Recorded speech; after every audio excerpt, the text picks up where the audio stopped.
Hi guys, welcome back to Ajay Vikas vlogs. இந்த வீடியோவில் already தம்ப்நெயிலே பார்த்துருப்பீங்க.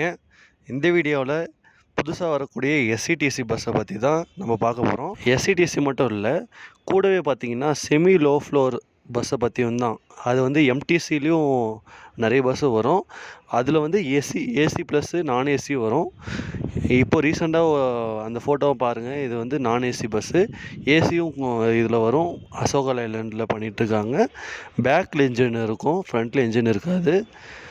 இதுக்கு ரெண்டாவது பார்த்திங்கன்னா மதுரையில் 100 பஸ் அலோகேட் பண்ணியிருக்காங்க. அதுக்கப்புறம் கோயம்புத்தூர்லேயும் 100 பஸ் அலோகேட் பண்ணியிருக்காங்க. மற்றபடி விழுப்புரம், கும்பகோணம், அப்புறம் சேலத்தில் எதுவுமே இன்னும் அந்த மாதிரி விடலை.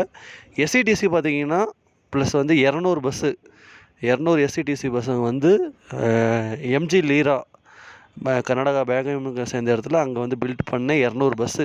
இதுக்கு முன்னாடி எம்ஜி லீராவில் பார்த்திங்கன்னா AC come sleeper semi sleeper plus sleeper தான் இருக்கும். அது ஏசி, அதுலேயும் நம்ம ட்ராவல் பண்ணி வீடியோவும் போட்டிருக்கோம். அந்த வீடியோ பார்க்காம தான் பாருங்கள். இப்போ அதே மாதிரி ஏசி இல்லாமல் நான் ஏசி அதே பில்ட்டில் எம்ஜி லீராவில் நான் ஏசி இப்போ 200 பஸ்ஸு அலோகேட் பண்ணியிருக்காங்க. இப்போதைக்கு ஒரு 20 பஸ்ஸு மேலே டெலிவரி ஆகிடுச்சு. கூடிய விரைவில் இன்னாகரேஷன் ஆரம்பிச்சிருவாங்க. இன்னாகரேஷன் பஸ்ஸில் மக்கள் சேவையத்துக்கு கூடிய விரைவில் வரப்போகுது. ப்ளஸ் அதே மாதிரி தான் அந்த பஸ்ஸும் செமி லோ ஃப்ளோ பஸ்ஸும் சீக்கிரம் வரப்போகுது. இதுக்கு முன்னாடி ஒரு 7-8 வருஷத்துக்கு முன்னாடி வால்வோ இருந்தது. நிறைய பேரும் சின்ன வயசுலாம் நீங்கள்லாம் 90s கிட்ஸ்லாம் மோஸ்ட்லி ட்ராவல் பண்ணியிருப்பீங்க, சென்னையிலேருந்து திருச்சிக்கு. அப்புறம் பிஆர்டிசியில் கூட இருக்குது. பிஆர்டிசியில் பார்த்திங்கன்னா இங்கே பாண்டிச்சேரியிலேருந்து சென்னைக்கே பார்த்திங்கன்னா வால்வோ இருக்குது. அப்புறம் கேஆர்டிசியில் பார்த்திங்கன்னா பிஎம்டிசியில் எக்கச்சக்கமான வால்வோஸ்லாம் செமி லோ ஃப்ளோர்லேயே எக்கச்சக்கமாக இருக்குது. இதே பார்த்திங்கன்னா இப்போ கொண்டு வராங்க. இது வால்வோ இல்லாமல் அசோகா லைலாண்டில் கொண்டு வராங்க. இந்த எஸ்சிடிசி முக்கியமாக அதை பற்றி பேசலாம். எஸ்சிடிசி எடுத்துக்கிட்டிங்கன்னா ஸ்டார்டிங்கிலலாம் பார்த்திங்கன்னா நல்லாவே ஒயிட் கலர் லிவரியில் நல்லாவே போயிட்டுருந்தது. அதுக்கப்புறம் என்ன பண்ணாங்க, ஒலிம்பியாட் செஸ் வந்தது. ஒலிம்பியாட் செஸ் நம்ம தமிழ்நாடு பண்ணி நம்ம பெருமை, நம்ம இதில் செஸ் நம்ம தமிழ்நாட்டில் நடக்குது.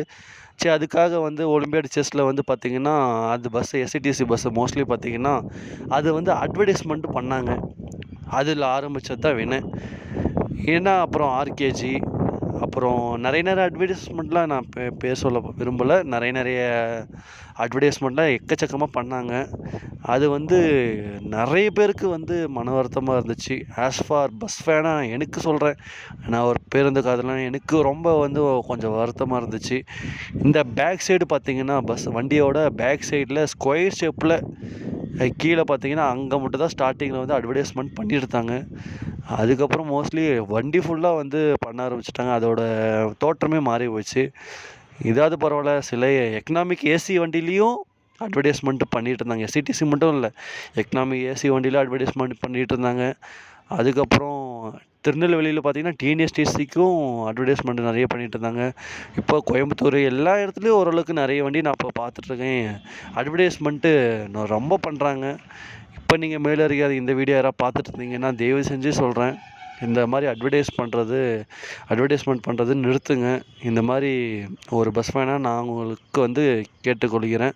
அப்படி இல்லையா, இந்த வாட்டி பண்ணாமல் இருந்தால் நல்லா தான் இருக்கும். லிவரியும் க்ரீன் கலரில். இதுக்கு முன்னாடி BS3லாம் பார்த்திங்கன்னா அது லைட் க்ரீனில் லிவரிலாம் சூப்பராக இருக்கும். அப்புறம் தான் ஒயிட்டில் கொண்டு வரதாங்க. இப்போ மறுபடியும் க்ரீனில் எட்டு வந்துடுறாங்க. மறுபடியும் தயவு செஞ்சு அட்வர்டைஸ்மெண்ட்டு வண்டி பேக் சைடில் மட்டும் அந்த ஸ்கொயர் ஷேப்பில் பண்ணால் நல்லாயிருக்கும்.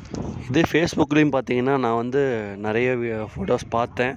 அதோட சில கமெண்ட்ஸும் நான் இதில் நானும் இது வீடியோலேயே சொல்லணும்னு ரொம்ப ஆசைப்பட்டேன்.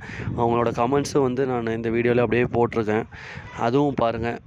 இன்னொன்று பார்த்திங்கன்னா மெயின்டெனன்ஸ், நிறைய பேர் இந்த எஸ்சிடிசி எடுத்துக்கிட்டிங்கனாவே மெயின்டெனன்ஸ் சரியில்லை அப்படின்னு ஒரு குற்றச்சாட்டு வைக்கிறாங்க. வண்டியோட ஏசி இது ஒர்க் ஆகுது, சார்ஜ் ஒர்க் ஆகுறதில்ல. நானே எஸ்சிடிசியில் நிறையா ட்ராவல் பண்ணியிருக்கேன். அந்த கீழே பார்த்திங்கன்னா சார்ஜர் போடுற மாதிரியே இருக்காது. கை வந்து சும்மா இருந்தால் பரவாயில்ல, எல்லாம் சில பேர் வந்து நோண்டி வச்சிடுறாங்க. அப்பயும் நல்லா இருந்தாலும் சார்ஜ் சில நேரத்தில் ஏறதில்ல. அதோட மெயின்டெனன்ஸ் சரியில்லைன்னு நிறைய பேரும் சொல்கிறாங்க. அதுக்கப்புறம் டிரைவர் கண்டக்டர் சரியே இல்லை, அது மாதிரி நிறைய குற்றச்சாட்டு வைக்கிறாங்க.